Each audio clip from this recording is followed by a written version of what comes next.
Hello students, यहाँ इस video में हम वही नेशनल इनकम के कंसेप्ट क्लियर कर रहे हैं। अगला है आपके पास इकोनॉमिक एंड डोमेस्टिक टेरिटरी। आप यहाँ देख सकते हैं इकोनॉमिक एंड डोमेस्टिक टेरिटरी। ये भी आपके पास वही है जो बता रही हूँ, 3 या 4 मार्क्स का क्वेश्चन आपके पास आ सकता है।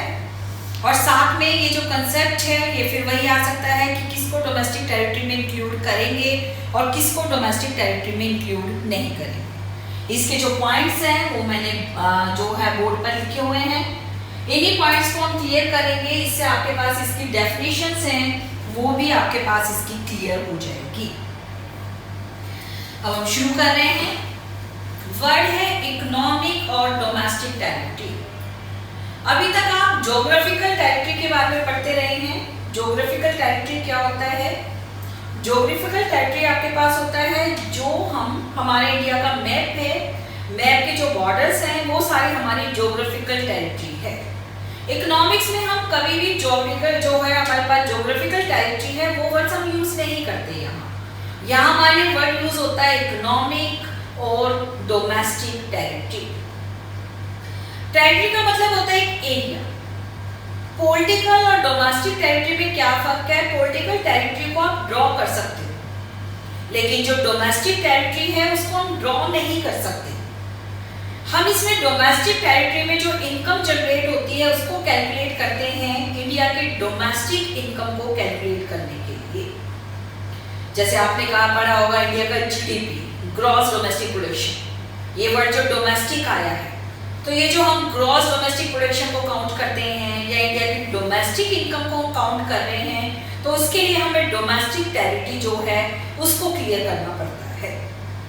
डोमेस्टिक टेरिटरी में जो भी इनकम जनरेट होती है वो हमारी डोमेस्टिक इनकम कहलाती है। तो इसलिए हमें ये कंसेप्ट यहाँ क्लियर करना पड़ेगा। कंसेप्ट क्या है? Domestic territory. अब इसमें हम क्या इंक्लूड करते हैं?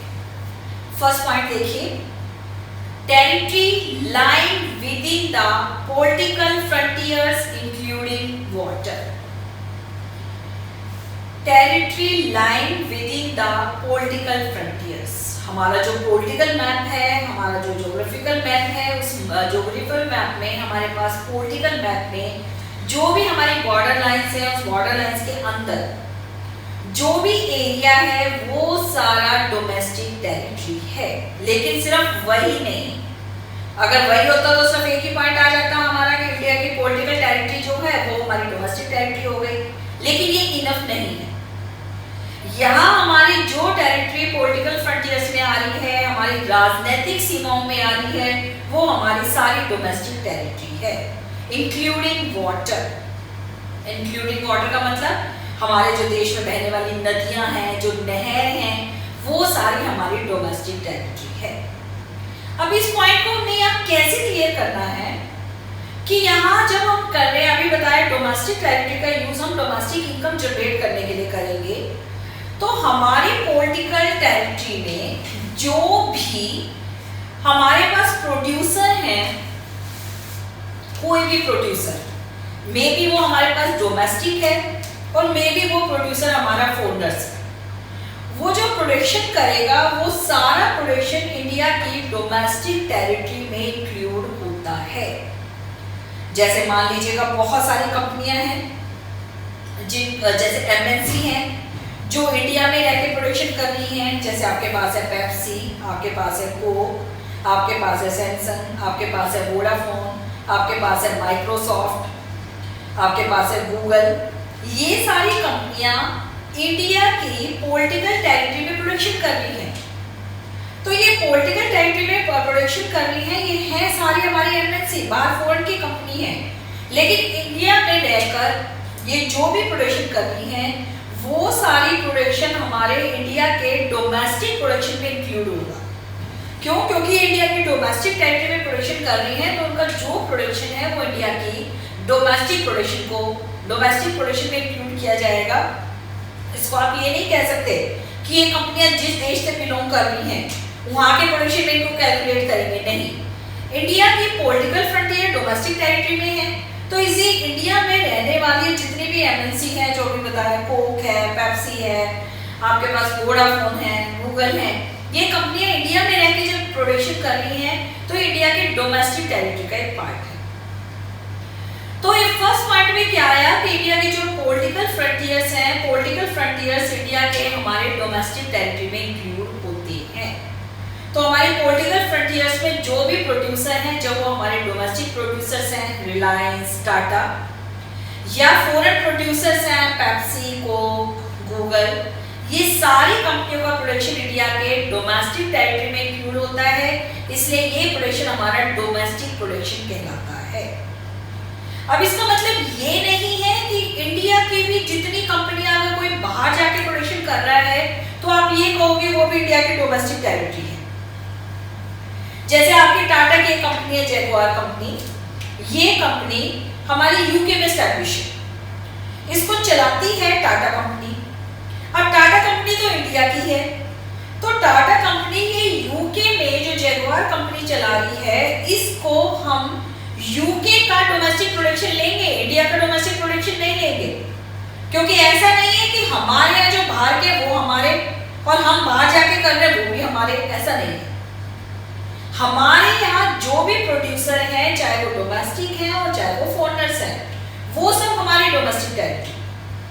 लेकिन अगर हमारे प्रोड्यूसर किसी दूसरे देश में प्रोडक्शन कर रहे हैं तो वो है हमारे देश के, लेकिन आपको याद रखना है, अभी जैसे बताया जैगुआर कंपनी, टाटा कंपनी इसको रन करती है, यूके में है, तो उसको आप यूके की डोमेस्टिक टेरिटरी में इंक्लूड करेंगे।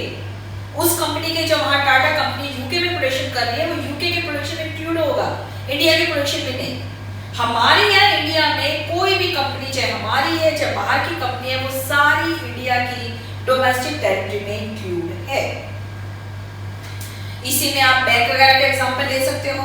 फर्स्ट पॉइंट में ही हमारे यहाँ दूसरे देशों के बैंक हैं, हमारे यहाँ दूसरे देशों के बैंक, जैसे आपके पास फॉरेन बैंक है, bank of America. Bank of America जो है अमेरिकन कंपनी रन कर रही है, अब वो इंडिया में है तो उससे कोई फर्क नहीं पड़ता कि उसको कौन चला रहा है। जब वो इंडिया के पॉलिटिकल फ्रंटियर में है तो वो सारा प्रोडक्शन, वो सारी इनकम हमारी डोमेस्टिक इनकम है, वो सारा प्रोडक्शन हमारा डोमेस्टिक प्रोडक्शन है। लेकिन हमारे जैसे स्टेट बैंक ऑफ इंडिया है, स्टेट बैंक ऑफ इंडिया के बाहर बहुत देशों में ब्रांचेस है। स्टेट बैंक ऑफ इंडिया अगर बाहर देशों में कोई इनकम अर्न कर रहा है तो वो हमारा डोमेस्टिक इनकम नहीं होगा, वो जिस देश में है उस देश में जो अर्न कर रहा है उसको हम वहां लेके चलेंगे। तो ये फर्स्ट पॉइंट हमारे पास हो गया, territory line with in the political frontiers including water. तो ये लाइन आपको समझ आ गई होगी कि यहाँ डोमेस्टिक टेरिटरी में हमने फर्स्ट क्या क्या इंक्लूड किया है। दोबारा इसका सबक दे रही हूँ, इंडिया में रहने, इंडिया में जो काम करने वाली कंपनियां हैं, चाहे वो हमारी डोमेस्टिक है और चाहे वो फॉरेनर्स है, क्योंकि वो हमारी पॉलिटिकल फ्रंटियर में काम कर रही हैं तो इसलिए वो है डोमेस्टिक टेरिटरी और उनका प्रोडक्शन कहलाता है डोमेस्टिक प्रोडक्शन। तो डोमेस्टिक प्रोडक्शन का मतलब सिर्फ नहीं जो इंडियन कंपनियां कर रही हैं, डोमेस्टिक प्रोडक्शन का मतलब इंडिया में रहकर कोई भी कंपनी जो प्रोडक्शन कर रही है वो हमारा डोमेस्टिक प्रोडक्शन होता है। सेकेंड पॉइंट है हमारे पास, ship and aircraft owned and operated by resident of country between two or more countries। यहाँ शिप मतलब जो हमारे समुद्री जहाज हैं, एयरक्राफ्ट मतलब एरोप्लेन्स हैं, जो दो देशों के बीच चलाए जा रहे हैं या दो से ज्यादा देशों के बीच चलाए जा रहे हैं। अब मान लीजिएगा इंडियन गवर्नमेंट है, इंडियन गवर्नमेंट हमारे पास जो है मर्चेंट नेवी का कोई कार्गो शिप है, समुद्र में चल रहा है, इंडिया से चल रहा है, इंडिया से चल के वो किसी भी दूसरे देश में गया, दूसरे देश में उसने सामान पहुंचाया, वहां सामान उतार के फिर वो तीसरे देश में चला गया, लेकिन उसको कर कौन रहा है? इंडिया ऑपरेट कर रहा है। हालांकि इंडिया में जो ऑपरेट हो रहा है वो देखो अरब सागर, बंगाल की खाड़ी, इन सब में ऑपरेट हो रहा है, वो हमारी पॉलिटिकल टेरिटरी नहीं है, फर्स्ट पॉइंट में हमारे पास नहीं आया।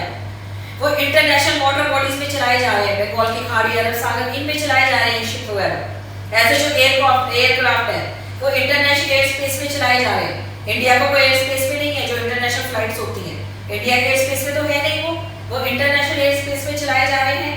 लेकिन क्योंकि उनको Indian company, Indian government operate कर रही है तो वो सारे हमारे डोमेस्टिक टेरिटरी में इंक्लूड होंगे, वो हमारे सारे जो हैं डोमेस्टिक टेरिटरी में इंक्लूड रहेंगे। क्यों? क्योंकि उनको इंडियन गवर्नमेंट जो है वो चला रही है। तो इंडियन गवर्नमेंट चला रही है तो इसलिए वो जो इनकम जनरेट करेंगे, कोई भी इनकम जनरेट करेंगे शिप से या एयरक्राफ्ट से, वो सारी हमारी इंडिया की डोमेस्टिक इनकम होगी और वो सारा प्रोडक्शन हमारा इंडिया का डोमेस्टिक प्रोडक्शन होगा। अब यह प्रोडक्शन में आप पजल नहीं होंगे। हमने फर्स्ट वीडियो में कहा था गुड्स में हमारे मटेरियल और नॉन मटेरियल दोनों शामिल हैं। तो यहाँ जब हम प्रोडक्शन की बात कर रहे हैं तो गुड्स और सर्विसेज दोनों का प्रोडक्शन है। तो गुड्स और सर्विसेज का दोनों प्रोडक्शन है तो उसको डोमेस्टिक प्रोडक्शन ही बोलेंगे। तो ये कोई भी शिप है, कोई भी नेवी का शिप है, कोई भी आपका समुद्री जहाज है जो कहीं से कहीं जा रहा है, दो देशों के बीच चल रहा है, दो से ज्यादा देशों के बीच चल रहा है, वो पैसेंजर्स को लेके जा रहा है, सामान को लेके जा रहा है, तो उससे जो भी इनकम जनरेट होती है इंडिया उसको ऑपरेट कर रहा है तो वो इंडिया की डोमेस्टिक इनकम। और अगर मान लीजिएगा जापान उसको ऑपरेट कर रहा है तो वो जापान की डोमेस्टिक इनकम। ये नहीं, क्योंकि देखिए इंडिया ऑपरेट करेगा तो वो सिर्फ ये थोड़ा इंडिया में चलेगा। इंटरनेशनल शिप और एयरक्राफ्ट तो क्या होता है, इंटरनेशनल आपके एरिया में चलते हैं, तो इंटरनेशनल एरिया में चलने के बाद कहीं भी वो आपके पास कहीं भी चले जाएंगे तो इंडिया के डोमेस्टिक इनकम में ही इंक्लूड होंगे। थर्ड पॉइंट है इसमें fishing vessels, oil and natural gas rigs. ये क्या चीज होती है? फिशिंग वेसल्स मछली पकड़ने की नौका है। हमारे मछुआरे, अब जैसे देखिए बॉम्बे है, बॉम्बे के आसपास वाटर बॉडीज है, पूरा समुद्र है, उस समुद्र में वे मछुआरे जाते हैं, मछली पकड़ते हैं। अब मछली पकड़ के वो लेके जब आते हैं तो वो इंडिया में ही आके बेचते हैं। प्रोडक्शन जो सेल हो रहा है इंडिया में सेल हो रहा है। तो ये जो फिशिंग, जो हमारे पास फिशिंग वेसल्स हैं, मछली पकड़ने वाली नौकाएं हैं, ये भी हमारी डोमेस्टिक टेरिटरी में इंक्लूड होती हैं। Oil and natural gas rigs, ये क्या होता है आपको पता है, ऑयल जो है, नेचुरल गैस है, वो समुद्र से निकलती है। तो बहुत सारे देशों ने समुद्र में अलग अलग जो जगह है वहां पे अपने प्लांट जो है वो स्टैब्लिश कर रखे। तो ये जो तेल और गैस निकालने वाले जो प्लांट्स हैं उनको हम बोलते हैं oil and natural gas rigs. अब जैसे मान लीजिएगा अरब महासागर है, उसमें भारत सरकार ने एक ऐसा प्लांट स्टैब्लिश कर रखा है। अब वो प्लांट स्टैब्लिश कर रखा है तो वो पूरे पूरे बड़े बड़े प्लांट्स होते हैं, कोई छोटे प्लांट्स तो है नहीं, जो डेली बेसिस के ऊपर चलते हैं। ये आपके बड़े बड़े प्लांट्स हैं, इन प्लांट से आपके पास oil and natural gas rigs निकलती रहती हैं। तो अगर मान लो इंडियन गवर्नमेंट ने उसको स्टैब्लिश कर रखा है तो वो जो ऑयल और नेचुरल गैस बेचकर जो भी इनकम जनरेट होगी वो इंडिया की डोमेस्टिक इनकम है। क्यों? क्योंकि ये पार्ट हमने किसका लिखा है, हमारी इंडिया की डोमेस्टिक टेरिटरी का। अब यहाँ आपको जो मैंने यहाँ स्टार्टिंग में शुरू किया था कि आपके पास पॉलिटिकल फ्रंटियर, पॉलिटिकल टेरिटरी को आप ड्रॉ कर सकते हो, लेकिन डोमेस्टिक टेरिटरी ड्रॉ करने की चीज नहीं है। ये चीज आप समझ चुके हो। यहाँ डोमेस्टिक टेरिटरी का कंसेप्ट हम किस लिए ले रहे हैं, क्योंकि हम ये देखते हैं कि इंडिया की जो डोमेस्टिक इनकम है, इंडिया की डोमेस्टिक इनकम कैसे जनरेट होती है। तो ये आंसर हमारे पास क्या था, इंडिया की डोमेस्टिक इनकम हमारे पास जनरेट होती है डोमेस्टिक टेरिटरी में।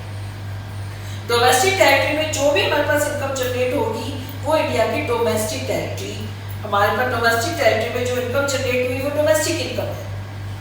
तो अगर हमें डोमेस्टिक इनकम को कैलकुलेट करना है तो हमारे पास डोमेस्टिक टेरिटरी जो वर्ड है वो हमें पूरा क्लियर होना चाहिए कि डोमेस्टिक टेरिटरी में क्या इंक्लूड है, क्योंकि जो डोमेस्टिक टेरिटरी में इंक्लूड होगा वही इंडिया की डोमेस्टिक इनकम बन जाए। तो 3 पॉइंट हमारे हो चुके। 4th पॉइंट देखिए, उसके बाद थोड़ा फिर हम इसको सम अप कर लेंगे।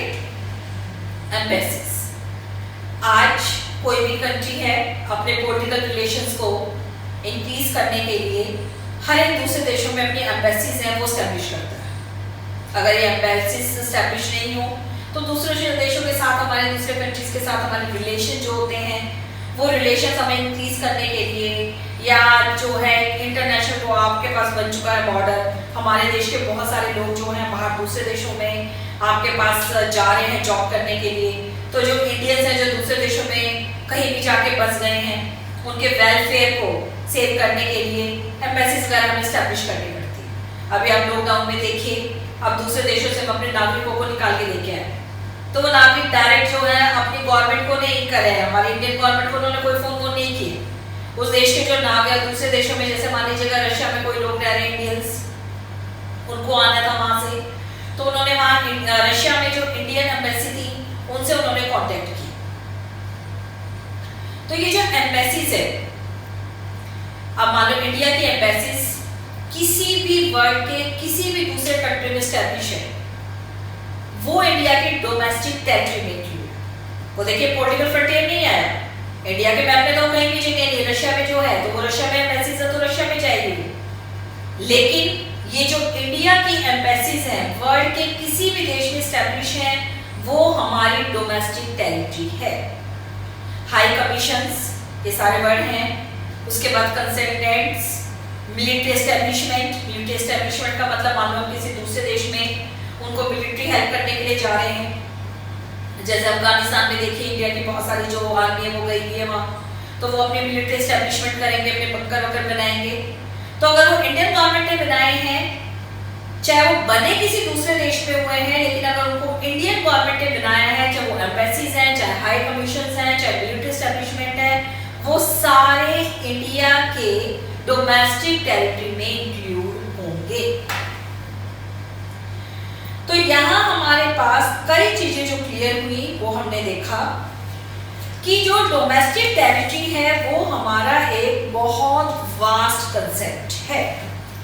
ये कंसेप्ट ऐसा नहीं है कि जिसको हम एक वर्ड में क्लियर कर पाए। डोमेस्टिक टेरिटरी में जो इनकम जनरेट होगी वो है हमारी डोमेस्टिक इनकम। और डोमेस्टिक इनकम हमारी कहाँ जनरेट होगी, या डोमेस्टिक इनकम में हम क्या क्या इंक्लूड करते हैं, वो उसके लिए हमें कंसेप्ट क्लियर करना पड़ेगा डोमेस्टिक टेरिटरी।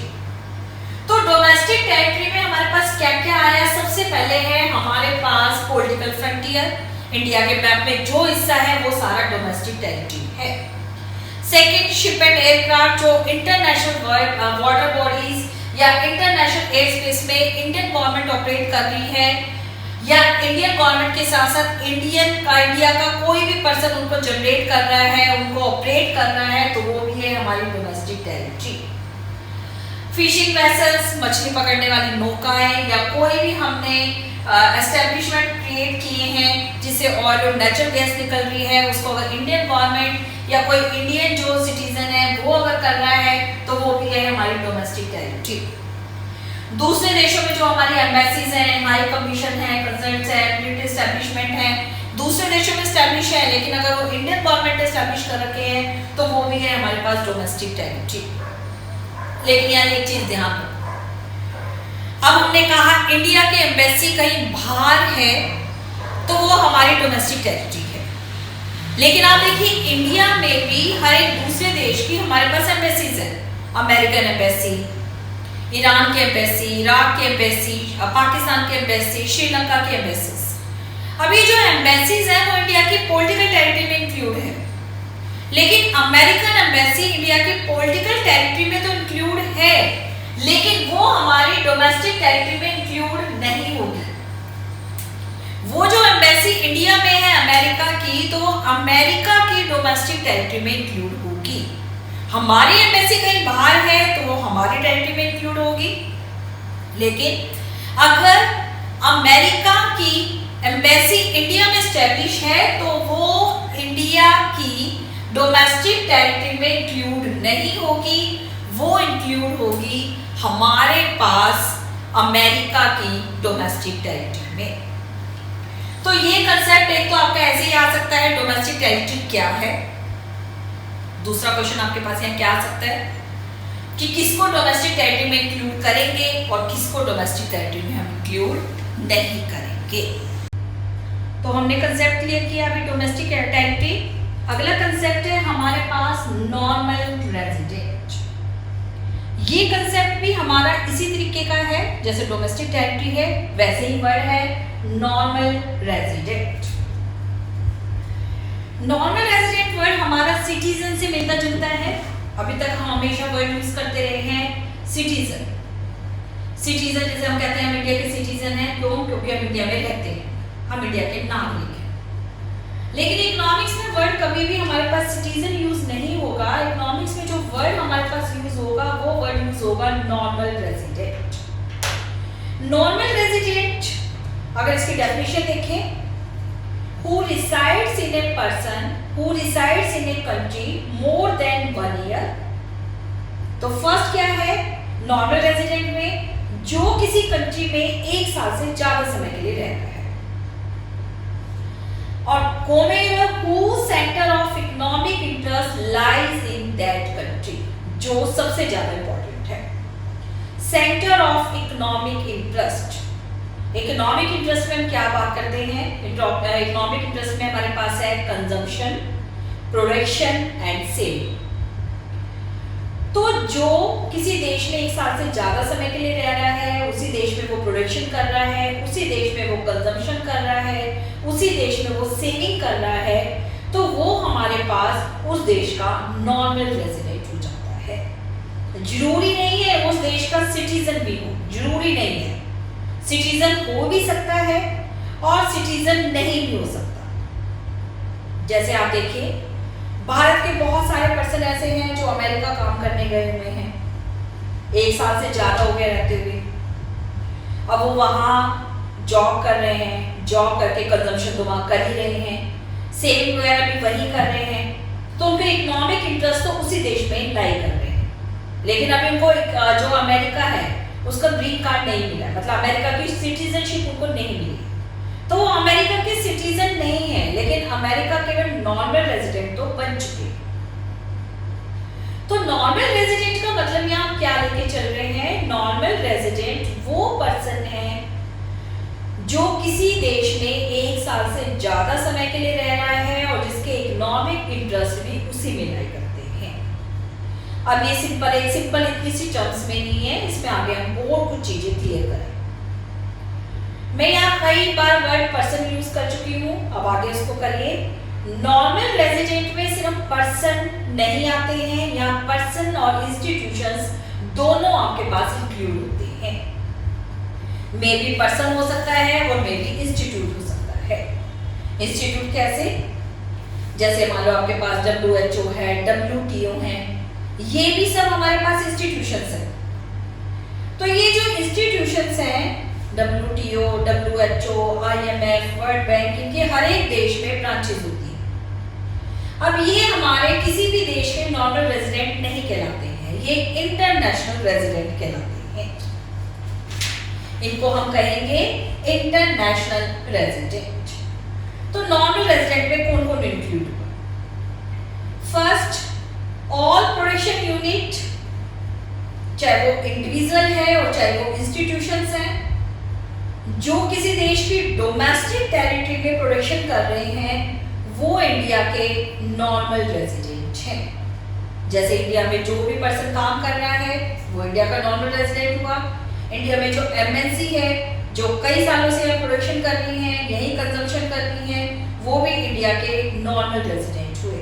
तो जो MNC हैं जिनके ब्रांचेस इंडिया में हैं, तो इंडिया में जो MNCs के ब्रांचेस हैं वो ब्रांचेस भी इंडिया की नॉर्मल रेजिडेंट कहलाती हैं। दूसरा पॉइंट यहाँ क्या हुआ कि नॉर्मल रेजिडेंट आपके पास सिटीजन भी हो सकते हैं और नॉन सिटीजन भी हो सकते हैं। जैसे मैंने आपको बताया, सिटीजन, हम इंडिया में रह रहे हैं, हमारे पास सिटीजनशिप है, तो हम इंडिया के नॉर्मल रेजिडेंट हैं। लेकिन अगर MNC हैं, उनके पास इंडिया का कोई सिटीजनशिप नहीं है, या इंडिया में देखिए बहुत सारे बांग्लादेशी रह रहे हैं, उनके पास इंडिया का सिटीजनशिप नहीं है, लेकिन वो यही रह रहे हैं, यही अपना कमा रहे हैं, यही खा रहे हैं, यही सेविंग कर रहे हैं, तो वो भी इंडिया के नॉर्मल रेजिडेंट कहलाएंगे। इंडिया में बहुत सारे लोग हैं, वो इंडिया के नॉर्मल रेजिडेंट है। लेकिन ऐसा नहीं कि इंडिया में रहने वाला हर एक पर्सन इंडिया का नॉर्मल रेजिडेंट है। अगर कोई पर्सन यहाँ इंडिया में रह रहा है लेकिन वो उसका इकोनॉमिक इंटरेस्ट यहाँ नहीं है, जैसे मान लीजिएगा कोई बच्चा यहाँ, बांग्लादेश का एक बच्चा यहाँ पे कोई कोर्स करने आ रहा है, उस कोर्स का जो ड्यूरेशन पीरियड है वो 3 इयर्स है, वो 3 साल के लिए बच्चा यहाँ पढ़ रहा है। अब उसके इकोनॉमिक इंटरेस्ट यहाँ नहीं है, ठीक है, वो पढ़ रहा है, कंजम्पशन तो कर रहा है, पढ़ाई कर रहा है वो, लेकिन उसके इकोनॉमिक इंटरेस्ट यहाँ पे जो है वो यहाँ लाई नहीं कर रहे, तो वो इंडिया में रहते हुए भी इंडिया का नॉर्मल रेजिडेंट नहीं है। तो अगर कोई पर्सन किसी दूसरे देश में एजुकेशनल टूर, जिसको कहते हैं study tour, medical tourism medical tourism कि बाहर इलाज करवाने के लिए जा रहा है जिसमें उसको काफी टाइम लग गया, हॉलीडेज छुट्टी बिताने के लिए जा रहा है, या गेम्स के सिलसिले में जा रहे हैं, जैसे कई प्लेयर्स हैं जो बाहर दूसरे देशों में 2-2 3-3 साल की ट्रेनिंग ले रहे हैं, गेम्स के सिलसिले में जा रहे हो, 2-3 साल हो गए आपको वहां रहते हुए, लेकिन आपके इकोनॉमिक इंटरेस्ट वहां लाई नहीं है, आपको मोटिव क्या है कि आप अपना कोर्स पूरा करें, गेम का जो भी आप सीख रहे हैं वहां उसके लिए आप जा रहे हैं। या आप देखिए दूसरे देशों में जो हमारी एम्बेसीज है, मान लीजिएगा पाकिस्तान में इंडिया के एम्बेसीज है, अब वो पाकिस्तान में इंडिया के एम्बेसीज है, वहां हमने इंडिया के स्टाफ को भेजा हुआ है, इंडिया का स्टाफ पाकिस्तान में रह रहा है, अब वो हमारा मोर देन मनी ईयर हो सकता है वहां रहते हुए, लेकिन आप देखिए उसके इकोनॉमिक इंटरेस्ट वहां लाई नहीं है एज ए ड्यूटी, क्योंकि उसकी जॉब है, उसकी जॉब है तो वो वहां रह रहा है, लेकिन उसके इकोनॉमिक इंटरेस्ट नहीं है, उसको लगता है जैसे उसका जॉब का पीरियड पूरा होगा वो वापस इंडिया आ जाएगा, तो उनको भी हम नॉर्मल रेजिडेंट नहीं कहेंगे। ऐसे आप देखिए जो क्रू मेंबर्स हैं, क्रू मेंबर जो आपके पास शिप्स होते हैं, शिप्स पे 6-6 महीने लग जाते हैं पूरे ट्रिप के ऊपर, अब उनको गए में 6 महीने हो गए, 6 महीने के लिए वो दूसरे देशों में जा रहे हैं, रह रहे हैं वहां, लेकिन उनका इकोनॉमिक इंटरेस्ट तो इंडिया में ही होगा कि जैसे भी ड्यूटी पूरी होगी वो इंडिया में आ जाएंगे। ऐसे बहुत सारे कमर्शियल ट्रैवलर्स होते हैं, कमर्शियल ट्रैवलर्स पूरे इंडिया जो पूरे वर्ल्ड की वो शहर घूमने के लिए गए हुए पूरे वर्ल्ड में कमर्शियल ट्रैवलर हैं, तो वो वहाँ क्या है, वो वहाँ जा रहे हैं, घूम रहे हैं, रहते हुए 1 साल से ज्यादा हो गए किसी देश में, लेकिन वो इंडिया के ही नॉर्मल रेजिडेंट रहेंगे क्योंकि इकोनॉमिक इंटरेस्ट तो उनके इंडिया में ही है, वो अपने किसी मोटिव से गए हुए हैं, किसी जैसे उनका मोटिव कंप्लीट होगा वो वापस आ जाएंगे। सीजनल वर्कर्स, कोई काम का सीजन होता है, जैसे आप देखिए इंडिया में जो कंपनी है उस कंपनी में कोई सॉफ्टवेयर इंजीनियर है, अब उसको क्या हुआ कि उस कंपनी ने 2 साल के लिए उसको किसी बाहर देश में अपने एक कोई भी जॉब असाइनमेंट पे भेज दिया, कोई भी उसका प्रोजेक्ट है जिसको 2 साल में से दूसरे देश में पूरा करना है, तो उसके इकोनॉमिक इंटरेस्ट वाला लाइन नहीं कर रहे हैं, उसकी फैमिली यहाँ है, वो वापस आएगा यही आएगा, ठीक है कंजम्पशन तो वहाँ करना पड़ेगा उसको, लेकिन वो जो सर्विस प्रोवाइड कर रहा है वो इंडिया की कंपनी के लिए सर्विस प्रोवाइड कर रहा है, वहाँ रहते हुए प्रोवाइड कर रहा है, लेकिन वो जो उसका ऑनर है वो तो इंडिया में ही है, तो इनको भी हम इंडिया का एक नॉर्मल रेजिडेंट मानेंगे। ऐसे आप देखिए जो बॉर्डर पे रहने वाले जो वर्कर्स होते हैं, बॉर्डर्स पे जैसे आप देखिए भारत और नेपाल, भारत और नेपाल के बीच में कोई वीजा नहीं लगता, तो आप भारत और नेपाल के बीच में जो बॉर्डर है उस बॉर्डर पे बहुत सारे गांव ऐसे हैं कि जहाँ के लोग रहते एक देश में हैं लेकिन काम करने के लिए डेली वो दूसरे देश में जाते हैं, कि नेपाल का कोई गांव है वहां काम करने के लिए जा रहे हैं, लेकिन भारत का कोई गांव उसमें वो रह रहे हैं, डेली वो बॉर्डर को क्रॉस कर, तो उनको उस देश का नॉर्मल रेजिडेंट माना जाएगा जिस देश में वो रहते हैं, ना कि जिस देश में वो काम करते हैं। कि भारत का जो गांव है उसमें उनका घर है, नेपाल का गांव है जिसमें उनको काम करने जा रहे हैं, तो डेली आ जा रहे हैं वो, तो डेली आ जाने में उनको क्या है कि उनको हम इंडिया का ही नॉर्मल रेजिडेंट मानेंगे। ऐसे आपके इसका उलट है, नेपाल का गांव है जिसमें वो रह रहे हैं लेकिन काम करने के लिए भारत में आ रहे हैं, तो रह वो नेपाल में रहे हैं तो लोगों को आप भारत का नॉर्मल रेजिडेंट नहीं मानेंगे, उनको हम मानेंगे नेपाल का नॉर्मल रेजिडेंट। तो ये जो बॉर्डर अक्रॉस के वर्कर्स हैं, जैसे मैंने आपको इंडिया और नेपाल का एग्जांपल बताया, बॉर्डर क्रॉस के जो वर्कर्स हैं डेली जो बॉर्डर क्रॉस कर रहे हैं, तो इसमें हम उनको ही जो है जिस देश में वो रहते हैं, घर है, फैमिली है, क्योंकि पर्सन वही कंजम्पशन करेगा, वही सेविंग करेगा, वही के वेलफेयर के बारे में सोचेगा, तो उनको वही का नॉर्मल रेजिडेंट माना जाएगा। तो आगे जब डेफिनेशंस करेंगे तो डेफिनेशंस में याद रखना कहीं भी इकोनॉमिक्स में सिटीजन वर्ड इस्तेमाल नहीं होता, यहाँ हमेशा जो वर्ड इस्तेमाल होता है वो नॉर्मल रेजिडेंट, और नॉर्मल रेजिडेंट जरूरी नहीं है सिटीजन भी। बहुत सारे एग्जांपल हैं, मदर टेरेसा, हम लोग सब फैमिलियर से, मदर टेरेसा बहुत अर्ली आई थी, वो इतने सालों तक उन्होंने इंडिया में काम किया, इंडिया में इकोनॉमिक इंटरेस्ट उनके लाइक कर रहे थे, लेकिन सिटीजनशिप उन्होंने कितने सालों के बाद। हाल के एग्जांपल में अक्षय कुमार, हम लोग सब उनसे फैमिलियर हैं, अभी देखिए अक्षय कुमार के पास कनाडा की सिटीजनशिप थी, लेकिन नॉर्मल रेजिडेंट तो वो कब के जो है वो इंडिया के बन चुके। तो ये जो कई चीजें हैं, नॉर्मल रेजिडेंट वर्ड ही यहाँ इकोनॉमिक्स में यूज करना है, और नॉर्मल रेजिडेंट में पर्सन और इंस्टीट्यूशंस दोनों इंक्लूड है। इंडिया में कोई भी कंपनी जो इंडिया में काम कर रही है, इंडिया में प्रोडक्शन कर रही है, वो इंडिया की नॉर्मल रेजिडेंट। इंडिया में कोई भी प्रोड्यूसर, इंडिया का नॉर्मल रेजिडेंट, बाहर जाने वाले जो इंडियंस हैं जो किसी और मोटी से गए हैं हॉलीडे स्पेंड करने के लिए, सेमिनार्स के लिए, या उसके बाद मेडिकल के लिए, मेडिकल ट्रीटमेंट के लिए गए हुए हैं, या कोई स्पोर्ट्स की ट्रेनिंग के लिए गए हुए हैं, तो चाहे उन्हें 1 साल से ज़्यादा भी हो गया लेकिन कोई इकोनॉमिक इंटरेस्ट इंडिया में लाई करते हैं तो वो इंडिया के नॉर्मल रेजिडेंट हैं। लेकिन अगर कोई इंडिया का सॉफ्टवेयर इंजीनियर यूएस से गया हुआ है, वहाँ उसे रहते हुए काफ़ी टाइम हो गया या 1 साल से ज़्यादा हो गया, लेकिन उसको वापस नहीं आना है, उसके इकोनॉमिक इंटरेस्ट वहीं लाई हो गए यूएसए में ही, वही वो कंजम्पशन कर रहा है, वही प्रोडक्शन कर रहा है, वही सेविंग कर रहा है, तो वो सिटीजन तो इंडिया का ही बना हुआ है, लेकिन वो नॉर्मल रेजिडेंट अभी वहाँ यूएसए का उसको वीजा मिला हुआ है लेकिन सिटीजनशिप नहीं मिली है, तब भी वो यूएसए का नॉर्मल रेजिडेंट कहलाएगा।